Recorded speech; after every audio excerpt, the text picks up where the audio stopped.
Hi, this is Kristin Judge. Welcome to Cyber Threat Thursdays. I am so honored to be here with Sudhanshu from Comcast. He is the VP of Cybersecurity Governance, Risk, and Compliance.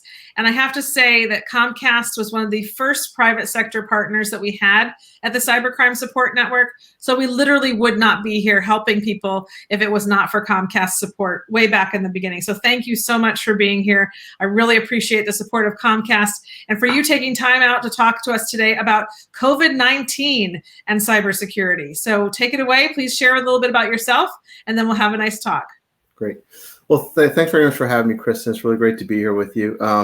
So as you said, I'm the VP of Cybersecurity Governance, Risk, Compliance at Comcast, and a pretty wide purview there in terms of running our security compliance programs. I have a person works for me who does public policy and research. We also do focus on our third party security risk program. We also do security awareness and education for the company, and we'll talk about that a little bit more later. And then I also run the Legal Response Center, where we work very closely with law enforcement as they have requests for us from Comcast perspective. But just as a matter of history, prior to this, I worked for almost 8 years in the hospitality industry. I was with Wyndham Worldwide, had similar roles, and in my roles prior to that, they've always been in that audit and compliance space. So going way back, I actually started my career out as a public accountant. So I used to work at Deloitte and then kind of moved into IT a few years later, doing SAP work, and then eventually got into security in the late 1990s. So that's kind of a long, kind of winding history to get here. So. Yeah, it's fun. It's fun to see how people end up in the cyber area, and everyone comes from a different path. Yeah. And I think it's fantastic that you are able to focus on the education and awareness and the compliance and the governance. It's hard to find people that can understand all of those aspects, but I'm thankful for people like you, because it's not my passion. So, but it's very important in the world that we live in. So I want to ask you a question. Yeah. Oh, go ahead. No, I was going to say, it is interesting. You see it as we work. When I work in the cybersecurity space, I see people from all kinds of backgrounds that have somehow made it in, just because I think that kind of diverse background really does help. It does. Yeah. I used to be a 6th grade teacher and a counselor. So that definitely helps when you're thinking about teaching people about how to be safe online and understanding what it's like when they've been victimized. So yeah, that's great. So, you work for an internet service provider, and I know that you, along with other companies in the same place, have had to manage your delivery of service during this global pandemic and stay-at-home orders. I can only imagine the changes you've had to look at. Yep. How is the industry responding to all these challenges that you're facing?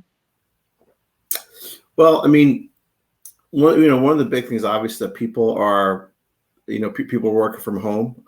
One of the areas I'll touch on is just in our space is third parties, which I talked about before, is the space that I work in. As you can imagine, companies like Comcast, even other companies, we do a lot of work with third parties. We're highly dependent on them. When you look at my world, things like call centers and IT operational support providers. So we had a significant, we've had a lot of work with them in terms of trying to look at our existing agreements with them, and then also look at how they work with us, with their onshore and offshore operations.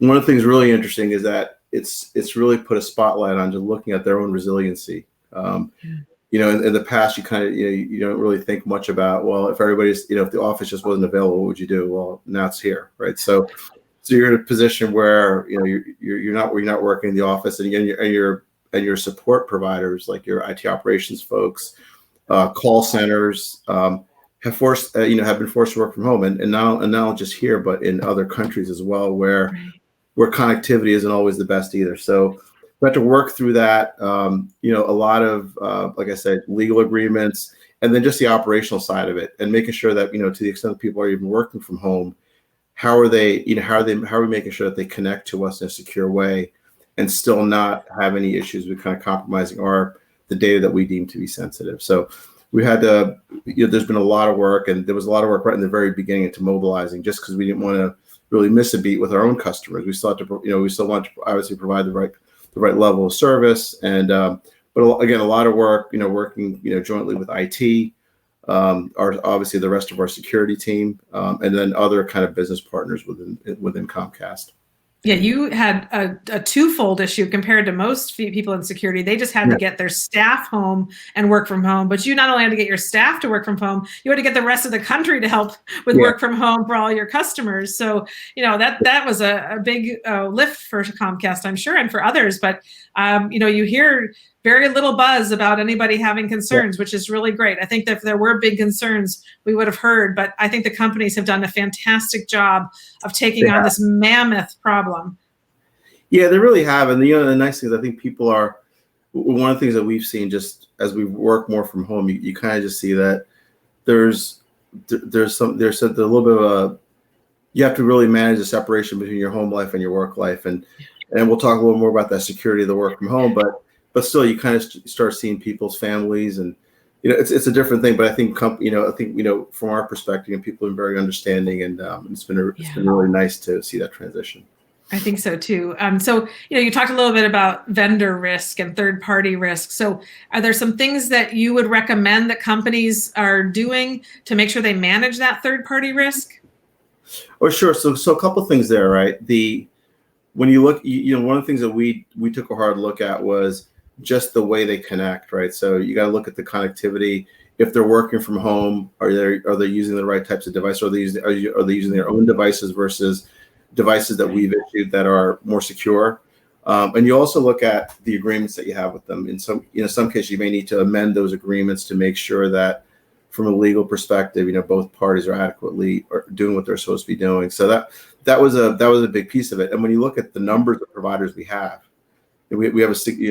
as Comcast, we have a significant number of providers. Just like probably a lot of the companies in our space do. So that was one of the really important things. And then just kind of adjusting to the new normal. Some things are going to be slower. Something you need to prioritize. So that was kind of the big thing with third parties. And then the other aspect of third parties too is that as we looked at them, the ones that we had, but then as we enrolled new third parties for other types of work, it forced us to take kind of a harder look at these kinds of capabilities. So whereas in the past we may not have drilled down as much on what kind of resiliency capability they had, now these kind of questions are coming more to the forefront. If you can't, if your office wasn't available, or if you didn't have, if you couldn't go to this location or that location, what kind of redundancy and that sort of thing do you have? So kind of changed the way we look at things a little bit. And we always had our vendor risk questionnaire that we work with vendors now. But I think what you're pointing to is that we're going to have some new questions on that questionnaire that may not go away for a while. I mean, we wanted to make sure they were resilient and they had backups, but now we're going to ask that, I think, even more. And I don't think it's going to go away anytime soon, because not everybody's going to go back to an office. No, I don't think so. I mean, if you looked at us, 5-10 years ago, these types of scenarios, we would never thought of it. I mean, I wouldn't have thought of a scenario where we'd be, months and even right for the foreseeable future looking at working from home like this and having this type of situation. So it was kind of, in some ways, it was sort of unthinkable, but now it's reality. So we do need to look at it differently with vendors. Yeah, I was on a call yesterday with a federal agency, and this is just the era of COVID, and I think it's one of the positive things that's come out of it. And of course, his young son, dressed in his Halloween Spider-Man costume, jumps into the meeting. He was worried about it. We're like, you know what? That's okay. We've got kids at home. We've got pets that we're seeing. We're seeing people's parents and friends walk behind us now. So, we've got the school and the workplace and the home all in one spot. So what are companies doing right now to help customers stay secure and protect their home networks? Because that's now the work network. Yeah, so Comcast has a number of things. So if you look at one of the offerings we have, XFi. So XFi Advanced Security now is free for all residential customers with a Comcast gateway. So that was a nice thing. It gives you an added layer of protection from malicious sites and block remote access in certain instances. And then we've also provided some education to our consumers. So there's content available on xfinity.com about how to protect yourself online, kind of some of the things you can do on your home network, thinking about things like phishing, right? There's a lot more phishing attempts out there now, kind of cashing in on COVID, right? So the COVID scares, there may be some phishing attempt related to, COVID scare, test result or something like that. So I think that kind of stuff we're trying to educate people on more so they don't click on those. We're also getting people to enroll, again, reminding them to enroll in two-step verification, educating them on things like the parental control settings. And then again, with our products, there's there's content out there that we have for how to use our products more securely. The other side of that, though, the other side also is our own employees. One of my areas that I'm responsible for, we talked about before, was security education. So, as I said before, the numbers of phishing attempts just keeps going up, right? You just see more and more of it. So we've had a real focus on educating our own employees and doing simulations. One of the things we developed this year was a game. So really education through gamification. So it's something that you go in for. It literally takes about a minute a day, but it's something that kind of keeps security at the forefront. So people are thinking about it, right? Yeah. We preach all the time. You can't just do the one and done once a year. Yeah. We have security. Okay, we did our security awareness with our team. No, I love that you're doing something every day. That's fantastic. Yeah, and what's interesting too is before COVID hit, we would go to different sites and do what we called our road shows, where we would have a day we spend at a site and we would teach we would educate the workforce about security. We can't do that anymore, right? So we've been leveraging tools like Microsoft Teams and having virtual events. So we were getting really great participation in those events. Getting people to come on, and and we have a topic. We have different speakers that come in and talk about things like online hygiene and really educate people. Which again, they're not just using it at work now. I mean, again, because we blur the lines between home and work, these are things that they're educated on, and they're also using within their own homes. Well, and the nice thing about good cyber hygiene, it works wherever you are. It doesn't matter if you're at work or home. I've done so many events where people are like, well, you've been talking about small business security today. What's different for the consumer? I'm like, same thing, two-factor authentication, update your software. Like good hygiene is good hygiene. So the messaging stays the same. We just have to think about, I was talking about insider threat with a group I was on the other day, and like all these new endpoints, there's just so many new endpoints, and there's sixth graders around all of them. So I think that's one of the things we're talking about. So parallel to security, let's talk about privacy. Some people say they go hand in hand. Some people are specialists on one or the other. Are we seeing more challenges during COVID-19, and what can companies do to protect their clients' privacy? So as you know, CCP had launched this year, right? So that's the California Privacy Act. So that's something that was really that was a big effort for us. And last year Comcast launched the privacy commitments, and we put that out on our website. So the work associated with privacy it just continues, right? There's we're still vulnerable. Now that we're home, I mean, you look at the identity is sort of the new perimeter. So it's still really top of mind. So again, we're just encouraging people to enable try and enable and encourage people to work securely from home, and again, be very careful about whatever what personal data you have. Pay more attention to that. So again, it kind of just comes back to education. Even things like, to give you an example, in the office we'll print out documents, and we know that we can walk over into an area on the floor and put it into a shredded bin or something like that, and make sure it's shredded. Well, the same goes true at home. You still have to have that sort of separation. You still need to pay attention if you're printing out sensitive documents, that you still you do the proper safeguarding. So that kind of stuff doesn't happen. And again, to the extent that you can keep those environments separate, and not work on home devices, or work on devices that your company has provided you, because they're hardened images. You're getting the regular updates through being on the VPN with the company. Those are all things that, again, you sort of take for granted when you're in the office, but they're things that you got to pay more attention to at home. So I think, and again, like you said before, privacy and security, they all sort of go hand in hand. You can't really have one without the other. Yeah, exactly. And what we try and do too is we have little lunch and learns where we get people on a Zoom or, Microsoft Teams. Actually, we use Microsoft Teams too.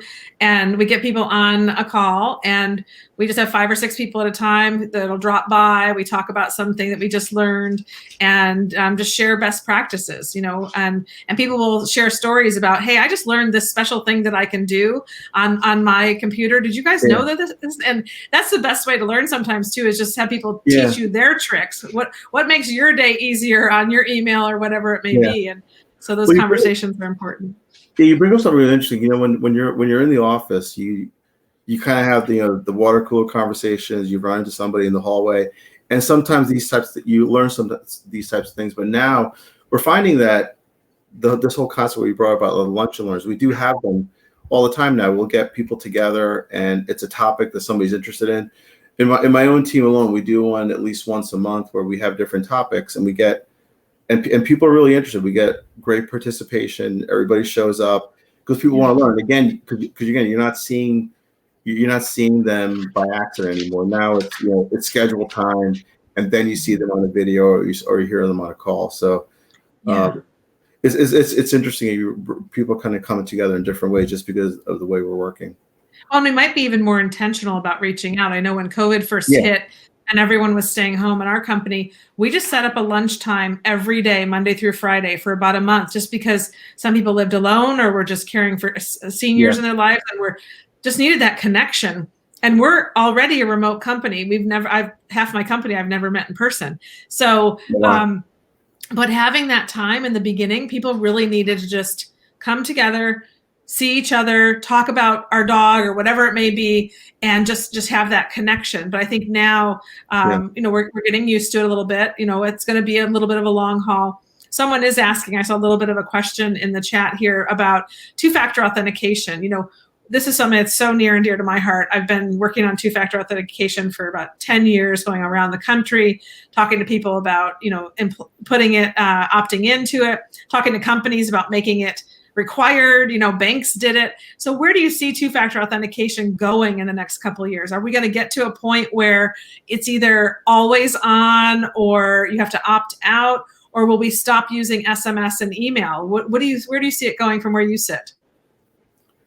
So I think just in general, authentication is a key area for us. When you look at two-factor authentication, when you're in the office, you have it's sort of predictable, right? So you're in the office during certain office hours. So in some ways, you think of it as kind of low risk authentication because it's expected, right? Well, now when you look at two-factor authentication, it's I'm working from whatever hours, but I may go on at I may be off for 3 to 5 and then go back on at 7 or 8, right? It really becomes unpredictable. I mean, I have part of my team, that is what they do. Like they'll be on for certain amounts of time, but they'll go on late at night. It's completely normal. So when you look at authentication in general, those types of, it's not as predictive as it was before. But to answer your question about two-factor authentication, that's something that we've been doing for a while now, and we continue to push it. We're obviously really active about pushing our customers to use two-factor authentication to protect themselves. So I think it's becoming.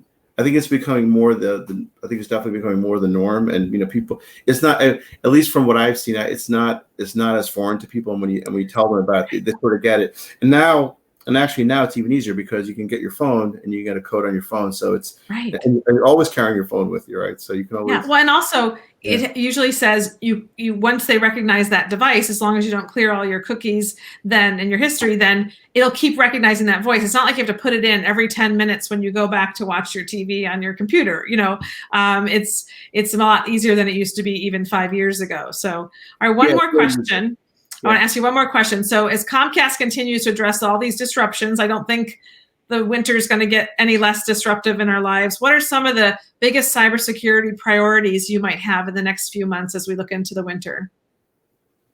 So one thing is there, when you look at, since we started this, since we started the work from home during the lockdown, right, the kind of the long-term strategy is still what it is. We still had our plans. None of that really changed. It's sort of obviously had to adjust because of the new work from home. We obviously were prioritizing, but things like when you look at now that we're working from home, you really have to balance. You have to really sort of think about the fact that we don't, as a company, you don't have oversight over people's home networks, right? So you have to sort of look at that again, educate people, and look at how they're connecting, and make sure you're thinking about that when you're looking at security.